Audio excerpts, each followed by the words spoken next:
अब ये मेरे ख्याल उसमें एलजी साहब पढ़ रहे होंगे, सोच रहे होंगे क्या करना क्या है क्या नहीं। टाइम तो लगता है, अगर कोई रूल्स बनाओ उसमें टाइम तो लगता है।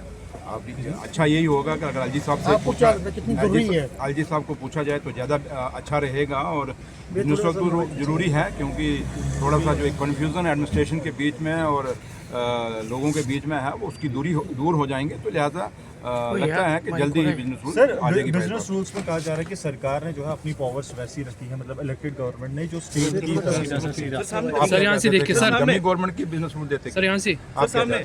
इसलिए जहाँ तक ताल्लुक है बिजनेस रूल हमने अपने लिए नहीं रखा, ये लोगों के कामों के लिए। लोगों ने जो मैंडेट हमें दिया है उस मैंडेट को पूरा करने के लिए सरकार के पास जो पावर होती है, क्योंकि आपने देखा होगा अब असेंबली का क्या हाल है, ये एक सिनेमा थिएटर बना के रख दिया था।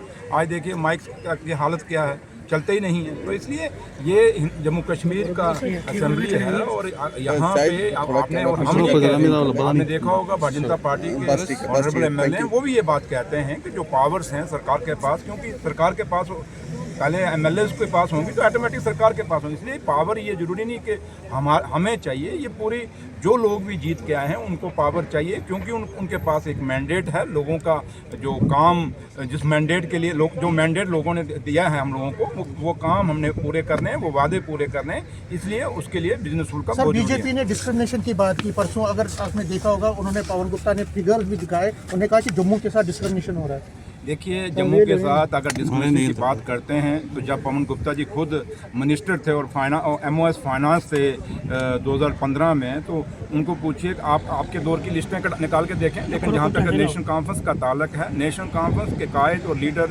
जनाब फारूक अब्दुल्ला साहब और जम्मू कश्मीर के मुख्यमंत्री उमर अब्दुल्ला साहब का हमेशा एक खिता तो हमसे अलग हो गया, लेकिन जम्मू और कश्मीर जो दो खिते हैं इनको बराबर की हिस्से देना हमने हमेशा हमारी कोशिश रही और करते आए हैं। आज ये दरबार में देखें जो हमने किया, इन्होंने 10 साल में क्यों नहीं किया, ये तो हमें ही क्रेडिट जाता ना। आज देखा होगा आज अब लोग जब वापस जाना शुरू हुए, क्योंकि ईद है अब, तो जब वापस जाना शुरू हुए फिर आपकी सड़कें खाली होनी शुरू हो गई हैं। तो अगर ये लोग जो दरबार में हुआ, कश्मीर से इतनी दुनिया ना आती तो बिज़नेस पे कितना फ़र्क पड़ता था। इसलिए ये सिर्फ प्रेस गैलरी को एड्रेस करने के लिए एक अच्छा शब्द है कि जम्मू के साथ डिस्क्रिमिनेशन है। बट अगर आप सही मायने में देखेंगे तो जम्मू के लोगों के साथ जब भी इंसाफ हुआ हमेशा नेशनल कॉन्फ्रेंस के दौर में हुआ।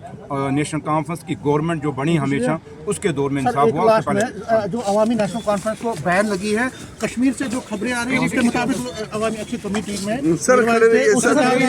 मीरवाइज की उमर साहब के साथ यहाँ पॉलिटिकल एक डिफरेंसेस हैं, तो इसलिए उमर साहब ने डेलिबरेटली किया है। ये अपोजिशन भी कह रही है। यार क्या सवाल आप सुनीत साहब, आप सीनियर जर्नलिस्ट हैं, क्या करते हो आप? चाहते हो कि मैं कोई ऐसा दे दूं आपको तो मैं शाम को चले थे बस, तो वो मिलने वाला मेरे से नहीं है। तो लिहाजा उमर साहब की और क्योंकि मौलवी उमर साहब और उमर साहब ये हम सब जम्मू कश्मीर के रहने वाले हैं और हमारे भाईचारे जम्मू कश्मीर की मिसाल रही है। इसलिए जम्मू कश्मीर में हमारे चाहे बीजेपी के लोग हैं, बेशक हमारे टकराव होते हैं, लेकिन इसका मतलब थोड़ा कि रिश्ते खत्म हो जाते हैं। इसलिए रिश्ते कभी खत्म नहीं होते और कोई आज तक इतिहास रहा है जम्मू कश्मीर की कोई भी सरकार रहे हो किसी भी टारगेट करके किसी को कभी उसके ऊपर कोई ऐसा काम नहीं किया जिससे उसको नुकसान हो।